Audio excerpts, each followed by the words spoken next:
പ്രിയ സുഹൃത്തുക്കളെ, നമ്മള് നമ്മളെ ഭാഗ്യവും നമ്മളെ നിർഭാഗ്യവും കൊണ്ടുവരുന്നത് ആരാണ്? നമ്മൾ ഈ സമൂഹത്തിലുള്ള ആൾക്കാരാണോ, അതോ നമ്മളെ ബന്ധുക്കളാണോ, നമ്മളെ പങ്കാളികളാണോ എന്നതാണ് എൻ്റെ ചോദ്യം. അതിന് ഞാനൊരു ഉദാഹരണം ഞാൻ പറയാം. ഒരു ചെറിയൊരു കഥയായിട്ടാണ് ഞാൻ പറയുന്നത്. തീർച്ചയായിട്ടും നിങ്ങളിത് കാണണം.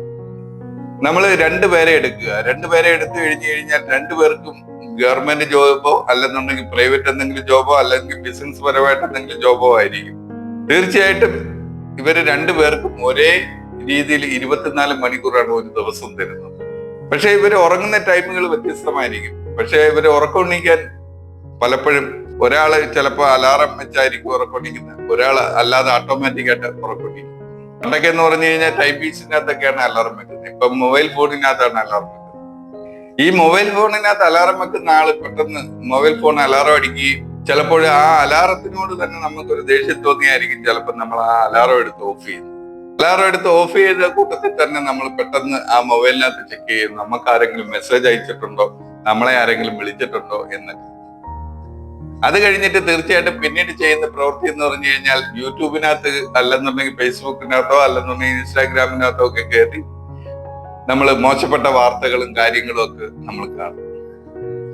നമ്മൾ മോശപ്പെട്ട കാര്യങ്ങളും അതും ഇതൊക്കെ കാണുമ്പോൾ മോശപ്പെട്ട കാര്യങ്ങൾ പെട്ടെന്നാണ് നമ്മൾ തലച്ചോറ് പിടിച്ചെടുത്ത് വെക്കുന്നത്. നല്ല നല്ല കാര്യങ്ങൾ പയ്യെ പയ്യെ പിടിച്ചെടുത്ത് ഈ മോശപ്പെട്ട കാര്യങ്ങൾ നമ്മൾ പിടിച്ചെടുത്ത് നമ്മളെ തലച്ചോറ് സ്റ്റോർ ചെയ്ത് വെക്കും.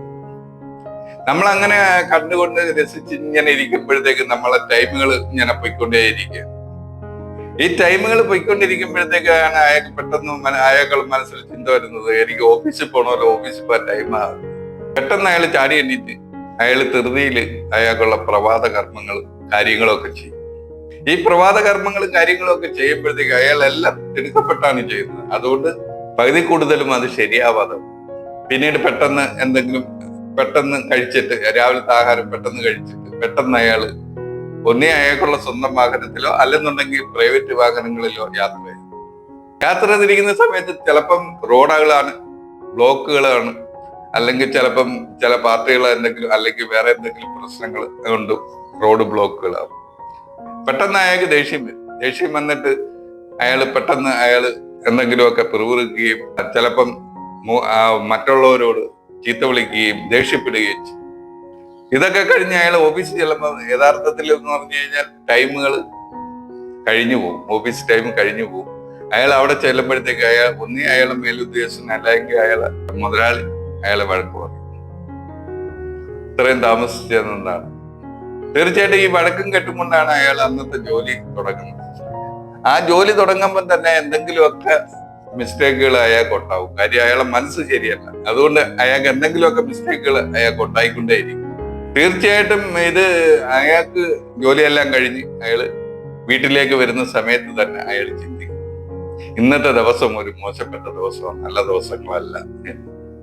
മറ്റേ കക്ഷി ഓട്ടോമാറ്റിക്കായിട്ട് ഉറക്കൊണ്ടിരിക്കുന്ന ആളാണെന്നുണ്ടെങ്കിൽ തീർച്ചയായിട്ടും അയാള് കണ്ണ് തുറക്കുന്നുടനെ ബെഡിൽ നിന്ന് ചാടി എണ്ണിക്കാതെ അയാൾ യൂണിവേഴ്സിന് നന്ദി പറയും. അതായത് അയാൾക്ക് പൂർണ്ണ ആരോഗ്യത്തോടു കൂടി അയാളെ എണ്ണിപ്പിച്ചതിന് നന്ദി പറയും. അയാൾക്ക് പൂർണ്ണ ആരോഗ്യത്തോടു ഇന്നത്തെ ദിവസത്തിലേക്ക് കടത്തിവിട്ടതിന് നന്ദി പറയും. മറ്റുള്ള കാര്യങ്ങളൊക്കെ അയാൾക്ക് നല്ല കാര്യങ്ങളൊക്കെ വന്നു ചേരാൻ വേണ്ടി നന്ദി പറയും. 5-10 മിനിറ്റ് അയാൾ നന്ദി പറഞ്ഞതിന് ശേഷം അയാൾ പതുക്കെ എണ്ണിക്കുകയും അയാൾക്കുള്ള പ്രഭാത കർമ്മങ്ങൾ അയാൾ സാവധാനം ചെയ്യുകയും അയാള് വൃത്തിയായി വന്നതിന് ശേഷം അയാൾ ടിഫിൻ കഴിച്ച് അയാള് പോകാൻ നേരത്ത് അയാളെ പങ്കാളിയെ വിളിച്ച് കുട്ടികളോടും ചെറുപുഞ്ചിരിയോടുകൂടി യാത്ര തിരിക്കും. ഈ യാത്ര തിരിക്കുന്ന സമയത്ത് തന്നെ അയാൾക്ക് എല്ലാ കാര്യങ്ങളും ശുഭമായിട്ട് മാറും. അതായത് നല്ലതേ വരുത്തുള്ളൂ, അയാൾ പോകുന്നത് നല്ലതേ വരുത്തുള്ളൂ. ബ്ലോക്കുകൾ കാര്യങ്ങളും ഒന്നും കാണത്തുമില്ല. നല്ല രീതിയിൽ അയാൾക്ക് പോകാം. അയാൾ ഓഫീസിൽ ചെല്ലുമ്പോഴും നല്ല ടൈമിൽ തന്നെ അയാൾ ഓഫീസിൽ ചെന്ന് കയറി അയാൾ ഓഫീസിലെ ജോലികൾ നല്ല നല്ല കാര്യങ്ങൾ അയാൾക്ക് വന്നു ചേരുകയും ചെയ്യും. എല്ലാ ഭംഗിയായിട്ട് ജോലികൾ ചെയ്തു തീർക്കാൻ പറ്റി അയാൾ വൈകിട്ട് വീട്ടിലേക്ക് തിരിക്കുന്ന സമയത്ത് അയാൾക്ക് തന്നെ ചിന്തകൾ വരും, ഇന്നത്തെ ദിവസം നല്ലൊരു ദിവസമായിട്ട് മാറി, നാളെയും നല്ലത് തന്നെ ആയിരിക്കും. നിങ്ങൾ തന്നെ ചിന്തിച്ചു നോക്കുക, ഇതില് ആരാണ് ഇതിന് ഉത്തരവാദി? നിങ്ങൾ ചിന്തിച്ചിട്ട് നിങ്ങൾക്ക് അത് പിടികിട്ടും. എല്ലാ ആൾക്കാർക്കും പിടികിട്ടും നമുക്ക് ഭാഗ്യവും നിർഭാഗ്യവും കൊണ്ടുവരുന്നത് ആരാണ്. ഇത്രയാണ് എനിക്ക് പറയാനുള്ളത്. അടുത്തൊരു വീഡിയോ ആയിട്ട് വീണ്ടും നമുക്ക് കാണാം. ബൈ.